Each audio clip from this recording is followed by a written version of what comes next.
Good morning and good afternoon. Welcome to the Weekend Wellness Hour show. Today, we are going to be talking about a little bit different of a topic that anyone can really incorporate into their lives, homesteading. But we're going to have on with us Lisa Kaiser, who I met through a mutual friend who is attending one of Lisa's markets. So thank you so much for joining us today, Lisa. Really appreciate you taking time out of your weekend. Thank you. So Lisa, I know a little bit about your background, that you're a holistic health practitioner. Can you dive into a little bit more about what exactly you do and how you kind of got into having your own farm? Well, originally I went to my first natural medicine college back in 2004 over in California. And that it prompted me to do that from a misdiagnosis that my father continually kept getting. And so it kind of angered me, and I figured I'm going to find another way to heal my father rather than him constantly being given one medication after another. And then after going through that, and ultimately I did lose my father to what I believe, I'm sorry, is over medication, because even when I would go to the doctor's visits with him, they would tell him that his body was filled with toxin, but here's another prescription for you. And so then I ended up going to Southwestern Institute of Healing Arts because I wanted to get my degree and I wanted to further my education with that so that we could help as many people as we could. And knowing, that's what it originally started from. And then our family had talked about putting together, getting some land, becoming self-sustainable, growing all of our own food. And we did that. We looked for a number of years for the property, and we ultimately ended up buying property up in the White Mountains. And we immediately started, we put in our own well, which is pristine, beautiful water. We decided to go completely off grid. So we put in solar, which if you don't know how to do it yourself and do all the wiring, it's not a cheap thing to do. We put up our first greenhouse. We have two of them currently that are 30 feet by 72 feet long. So we grow most everything inside. And as we were doing that, my daughter and I, we started manufacturing our own natural skincare back in 1998 which came from reading ingredient labels. And then taking that a step farther and researching what those ingredients were. And I came across so many toxicology reports, and it blew our minds that these things were even legal because what you put on your skin is going in your body too. Absolutely. So all of these things were kind of playing together and fitting in this puzzle piece together. And once we started growing, we decided we really needed to do a shift and focus more on the health and wellness and the food aspect of it. And we've always had gardens and grown food, but never on this scale. And it's a totally different ballgame when you're growing on a commercial level. And it's a totally different ballgame when you're growing in a greenhouse. So there's a lot of variables to that you have to learn and adjust. And so that's kind of what started us to do it. That's fascinating. So it was basically you wanted to do it for yourself. And so why don't we take a step back? You would consider this homesteading, correct? Yes. And so what exactly is homesteading? So is it someone who is completely sustaining themselves and then has all these different pieces that allow you to completely, live off grid? Well, I think homesteading can mean different things to different people. It's your interpretation of it. But I think as a ballpark of it, homesteading is where you're learning to be more self-sustainable. It's where we also have another Facebook group that I started like 4 years ago or 5 years ago now, called Northern Arizona Homesteaders. And for anybody to join, there's a series of questions that we ask. And especially now, everybody, I want to learn about homesteading. I want to learn about growing my own food. I want to learn about raising my own animals and so on. So homesteading isn't necessarily off-grid, but homesteading is starting to kind of go back in time a little bit more to the older days when people actually grew their own food. You don't have to grow all of your own food, but just even having something is a super huge thing. And it's just being kind of responsible for yourself and your family, learning how to, rather than running to the store for everything, people are learning how to bake bread. So it's being more self-sustainable is what it is. Okay. And then I would assume off-grid means you're not using the electricity, plumbing, water, sewage that you would typically have in a city, correct? Correct. Okay. Correct. So, and that one just kind of came out of the blue. When we bought the property, that was not our original intention. I mean, I had the electric company coming out right after, because we bought raw land. Okay. And I had them come out to, give me ideas on what we're going to need to do.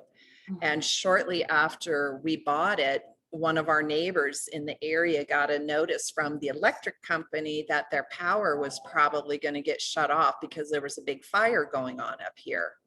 And so that was my first thing. It's like, well, if you got fire, you kind of need your water. And most everybody's wells are electric. Okay. And so while my driller was drilling our well, I asked him to give me a bid to have it totally solar. Wow. And so we did that. So that cost a lot more. We did that. And then here we have this huge section of solar panels that was only operating the well pump occasionally. Okay. And so we decided why not do that? And so we spent more money and had more systems put in, our batteries, inverters, all kinds of stuff. And it was the best decision we made.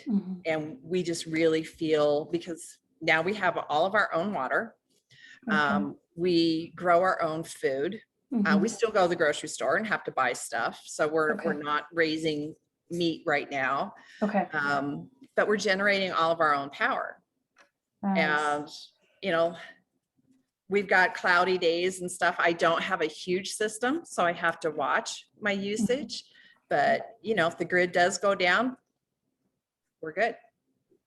That's incredible. And so do you have a running stream near you, or is it all well water that you're pumping up? It's all well water. Now, we do have a seasonal creek that goes through the property, and it usually runs in the winter and the springtime. Only this last summer, when we had all the excess rain, there was one day where we had 8 inches in an hour and a half.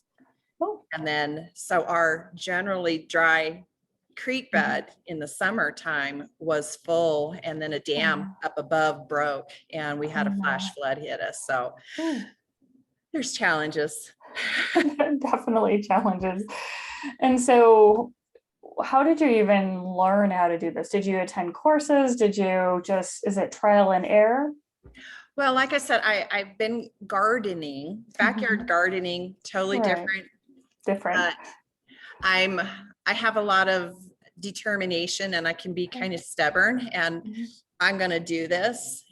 And so a lot of it was learning as we went along. And our first greenhouse, the first year we built raised beds. The second year we decided take them all out. We could probably get more per linear foot. We actually didn't get as much as we did within the beds because we were able to control the water, and we just had more control over it. And then the following year, we were having terrible issues with gophers tunneling under the greenhouse, under the beds, and snatching all of we'd go out there and it's like, wait a minute, where did they all go? So we had to take everything apart again and then rebuild the beds, but lay hardware cloth down. And then put the beds back on top, refill them one shovel at a time. Oh my And then gosh. what the gophers did is they would tunnel in between the beds Mhm. and jump over. So we had to Wow. rebuild them again, only go higher. Wow. So Wow.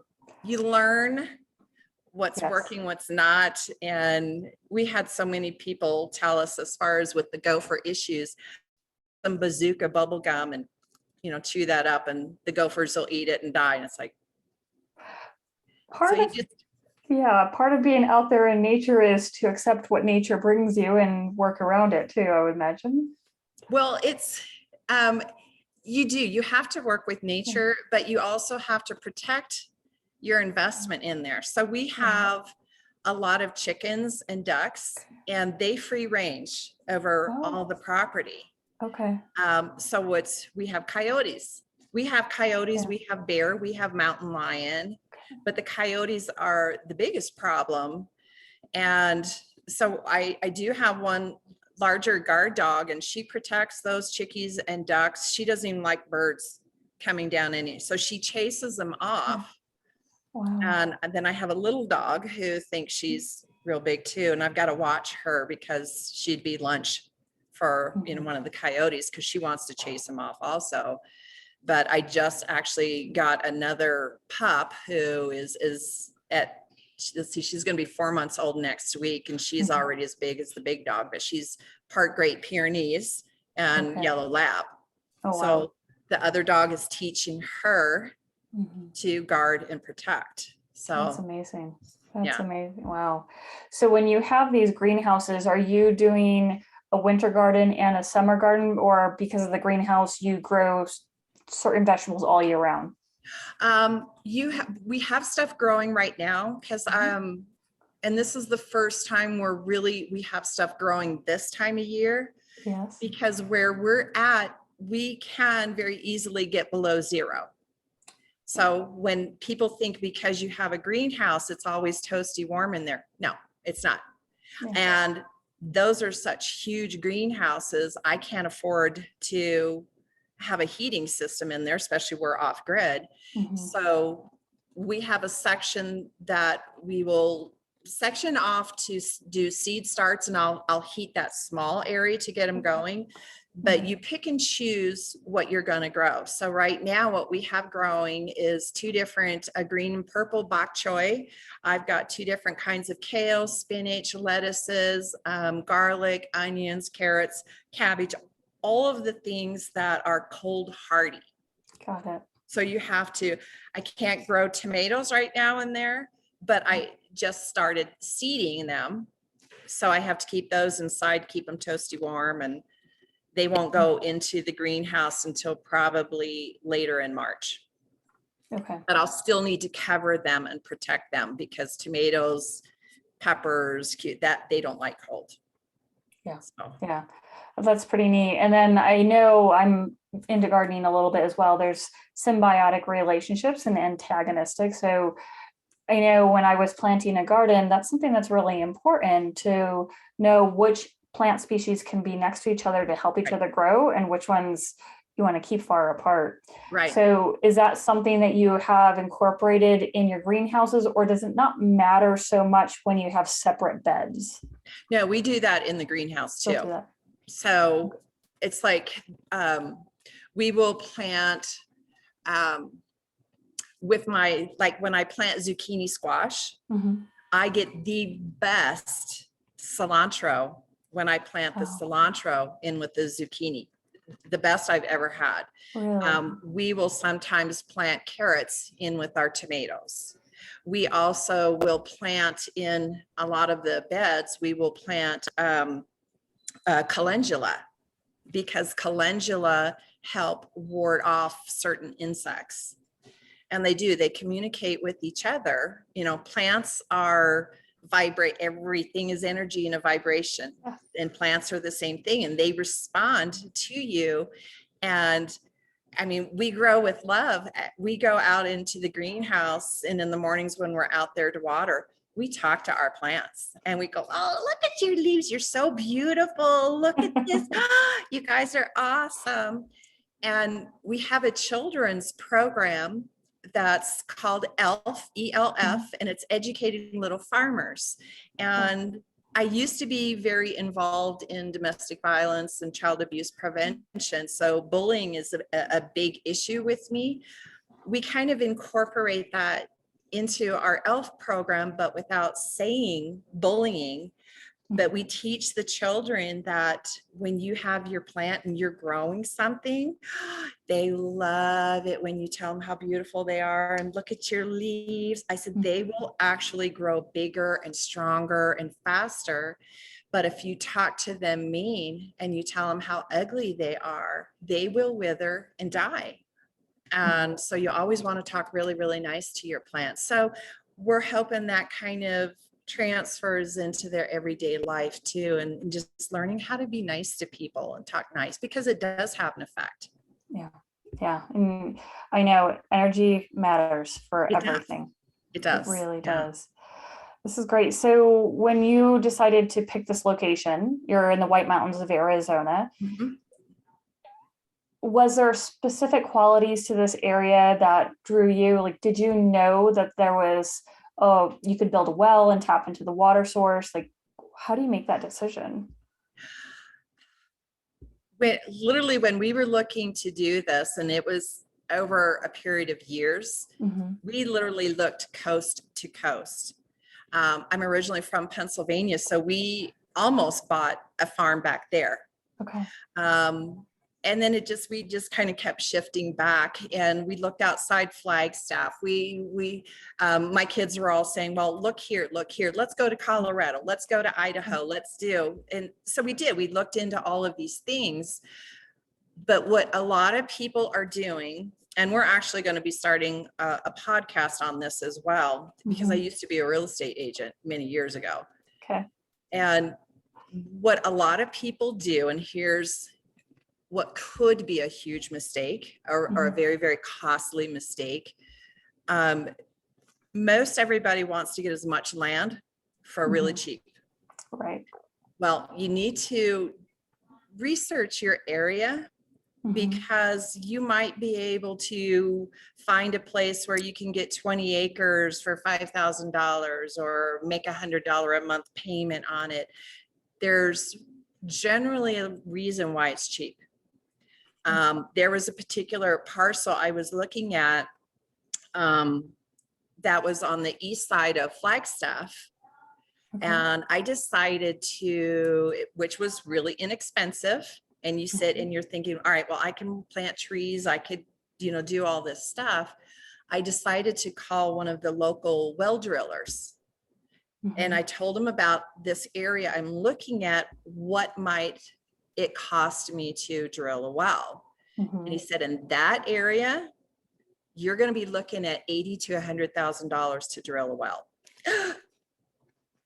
So that cheap property was not going to be cheap after all. And so many, as a former realtor, it really bothers me with a lot of realtors who post all these kind of pictures. And when you get to that property, it's like, where is this? None of these pictures that you posted, what this property looks like, is anywhere near here. And so when I came across this property, I'm looking, oh my God, it's beautiful. It has a little hill. We've got a huge meadow area. We've got huge pine trees, oak trees, a seasonal creek, everything. And I'm like, but I was not going to make the trip up here and be disappointed one more time. So I actually negotiated with the owners and the other realtor before I even took the trip. And so as I'm coming up here and I'm coming around the corner and I see it, and I was just like, oh my God, this just looks exactly like the pictures. And because we're kind of in a rural area, I get my phone out and I'm like trying to get reception to call the realtor and go draw up the contract. Yes. Oh yeah. It was exactly what they advertised. Yeah, you felt it when you went on the land. So what do you do for internet, or do you not have internet? We actually have internet, one of the local companies going across our property. And when I contacted them to get internet, they said, well, you can't have it It's like we have too many people on there. So we have a satellite internet. Okay. Yeah. Okay. So you Which can works still really well communicate. for us. Oh, that's wonderful. Yeah. Now, you've built this out more commercially. Mhm. So do you have a market where you sell your produce in? We've been doing the farmers markets, yes. So we Okay. do the local ones, and unfortunately, the one that we've done for the last couple of years is not going to be reopening next year. So we have some things that we're talking with some other farmers, because we all work together and we support each other and help each other. And so we have plans, but we're not saying anything just yet. It's a little early on, but we're going to wait till we get everything finalized. And so anybody can find out what we're going to be doing when they go to our website, and keep updated with it. But we do have plans. We're just not saying anything just yet. Okay, no worries. And then what do you do for fertilizing the vegetables, keeping the ground, with the correct nutrient ratios? How do you address that? Well, because we grow organic, if we anything that we like to make our own soil as much as we can and use what we have on the property. So we will we have a wood chipper, which makes amazing, really fine mulch. So we do that. We grind up eggshells. We do, one of our neighbors who has mules, they buy organic hay. And so I use that. We have chickens. Chickens you have to let, you can't put directly into your beds right away. They have to age because it's too hot. Anything that we might purchase soil wise or fertilizer wise, we always make sure that it's OMRI labeled, OMRI, which basically means it's an organic. So we don't put anything else on there, but we do, like I said, we like to make a lot of our own. And when we had the flash flood hit us, my duck pond got filled in from everything. So a neighbor came over with his backhoe and he just scooped it all out. And I said, save that, because that's got all the duck poop in it and everything. That'll be good for the beds. So those are, he moved it all down by our greenhouses. So we'll use that for new beds. Yeah, that's incredible. And so can you use some of the soil in that land as well as, Yes. And here's what we did is to see, you can go to any nursery. They're pretty much going to have like a little soil kit to where you can test the soil. And it'll tell you what you're in excess of or deficient of, and then you can just amend it from there. So it's really inexpensive to do that. And we did soil testing all over our property to find out. But that was also one of the things, the very first time I went to go look at the property, I had a mason jar with me and I had a little hand shovel and I'm just digging the soil, and it was a dark, rich. And I went, oh my God, look how pretty this is. So yeah. Oh, that's wonderful. Because I know different places, and if you're in the Phoenix area, it takes a lot of work to get the soil in correct condition, and it's definitely a maintenance. So when someone's thinking, okay, if you want to start a homestead, what would you say is the first thing you want to do? Is it put a well in, or what would you say? You want to make sure you have water. Yes. And so there's a lot of people that will buy a parcel and the well is just, it depends on what you're wanting to do. So there's a lot of people that will haul their water, or they have a company come in and fill up their cisterns with water. Depending on how much you're going to grow, that's going to get old really fast. To where you, and how many animals you're going to have. So your water usage is going to determine that. We recently found out there's also programs. We always advocate a well. But there's also programs out there where you can get financing specifically for a well. So you just have to do some research, but your water is your biggest thing. Your biggest thing. You can't be there if you don't have water, period. Right. And then do you recommend people start with more of a garden before they start adding in animals? Or can you do both at the same time? You can do both at the same time because they'll work together. I mean, our chickens, when we're during the summer season and we're trimming our greens and whatever we might not take to market. Oh, our chickies sit there and they listen for us and they all come, running because they eat that also. Okay. And so whatever scraps you have, you give to the animals. And that makes better eggs, better milk, better whatever, because it's as long as you're doing organic, and then their manure can go into, so it's kind of a synergy with them. Okay. And now you guys have ducks and chickens. Do you have other animals as well? Obviously dogs, but other Not yet. livestock? Okay. So those are your main ones. Yeah, we were just talking about that with some customers in here. And I said, I don't have a barn yet. Okay. But once I have a barn, watch out, because I get drawn to animals. So, and I get so attached to them. It's like, I'm going to come home with this and I'm going to get a cow, or we did have goats. Okay. And I ended up giving them away because whatever's on the property right now has to produce, has to work. Got it. Got it. So, and the goats were just eating. Eating and looking and buying. Well, they were cute, they were fun, they were miniatures, and actually they would go play ball with the dogs and they would follow us all over. So they were like having 2 more dogs, but they weren't working. Not right now. We'll get them again later.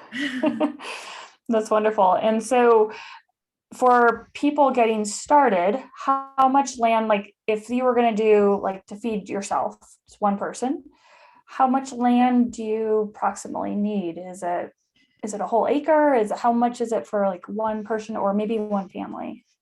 I would try and at least get an acre. You can grow a lot in a small space.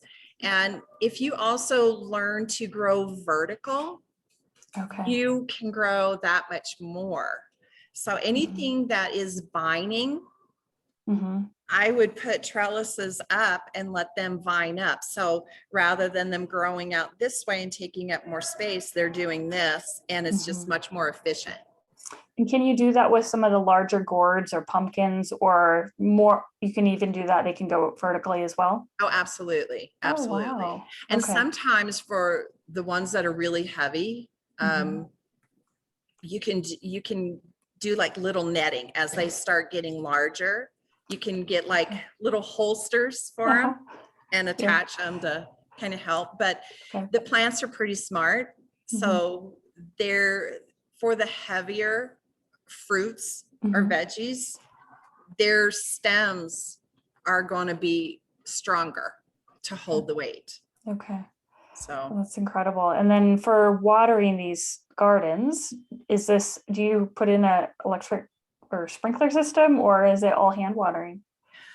We did have 2 years ago, we ended up finally going to having a drip system put in. We would have to go in there and turn it on, but we could be working on other things. And then somebody ended up taking that out thinking we didn't need it.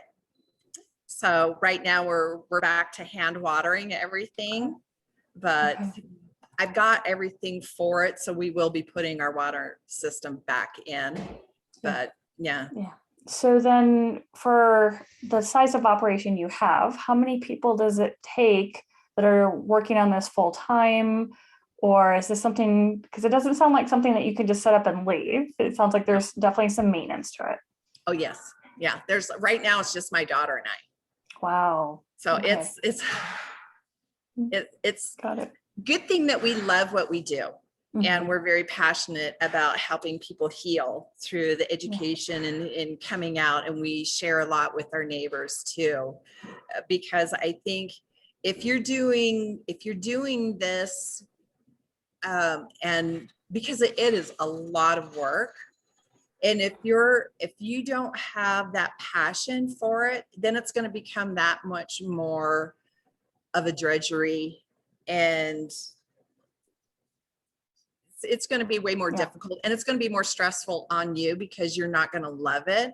So I mean, we're up on roofs where we've seen how many broken toes I've had, or a broken foot or fingers, or you really got to love doing it and having that passion. Otherwise you're not going to be able to get through all of the challenges that you're going to face, and you will face challenges.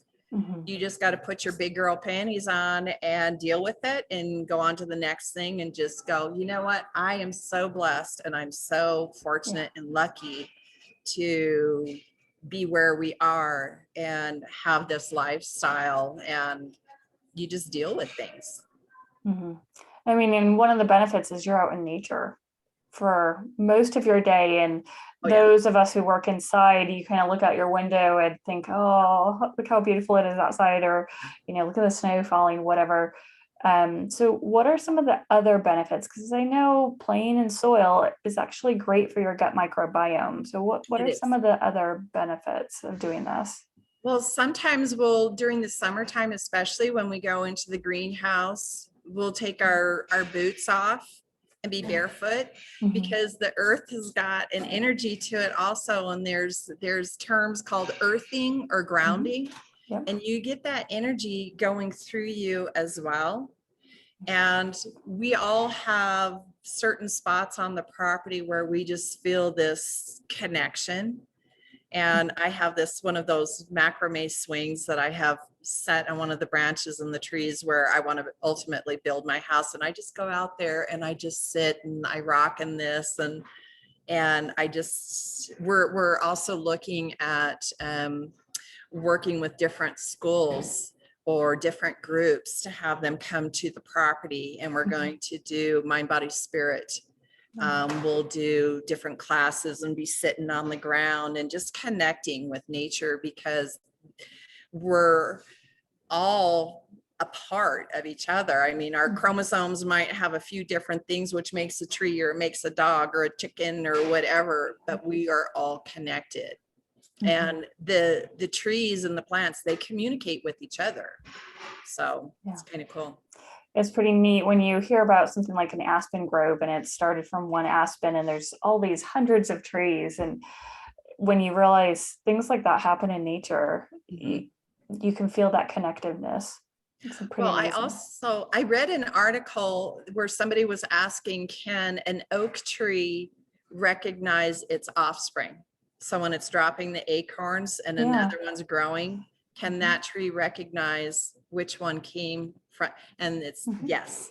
Really? And so their root systems, they share food, they take care of each other, they communicate. Wow. It's really awesome. Yeah. That's incredible.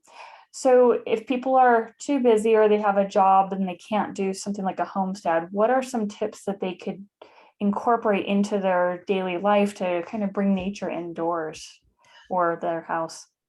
You can get like pots and put a tomato plant in, or whatever it is that you like.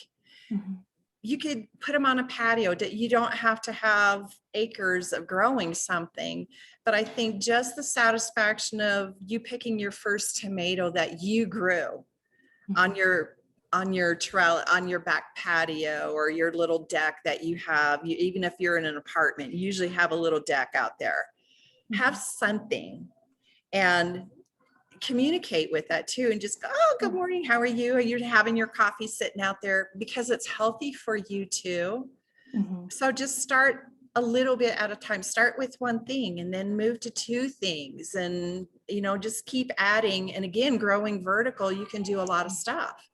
But that's a great way to start. Pick something that you like to eat, or even if it's flowers, for goodness sake, something, and start with that connection. And you're going to find that you're going to have this addiction now. I got to have another one. I got to have another one. And yeah, absolutely.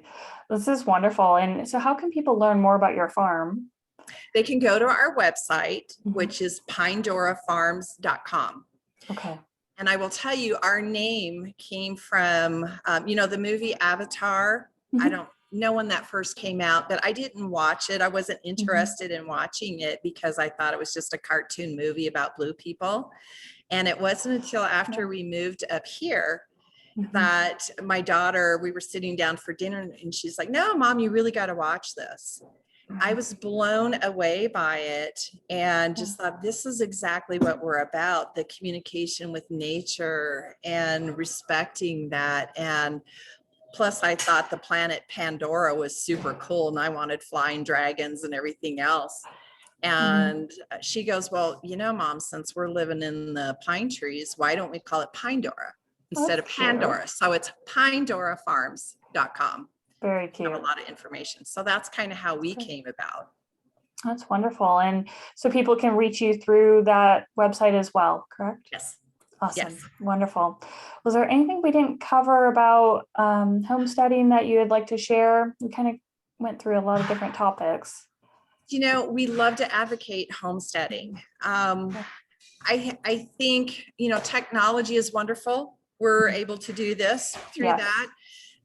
But I think it's time people also get back to simpler times and get back to connecting with each other and connecting to nature. And so homesteading is an awesome way to do that and start simplifying your life, reducing the stress. And, you know, in our classes that we do, we also teach how to prepare things, because people have gotten used to an instant society, instant results, instant this, microwave my meal, going through a drive-through for my meal, and they've stopped taking time to enjoy. And I think through homesteading, it's a great way to start reconnecting with family again and neighbors again. So yeah, it's amazing. It sounds like it's a beautiful endeavor, and really commend you for doing this. It's incredible. And thank you for joining us today. I hope people check out your website and come visit. I think it's great.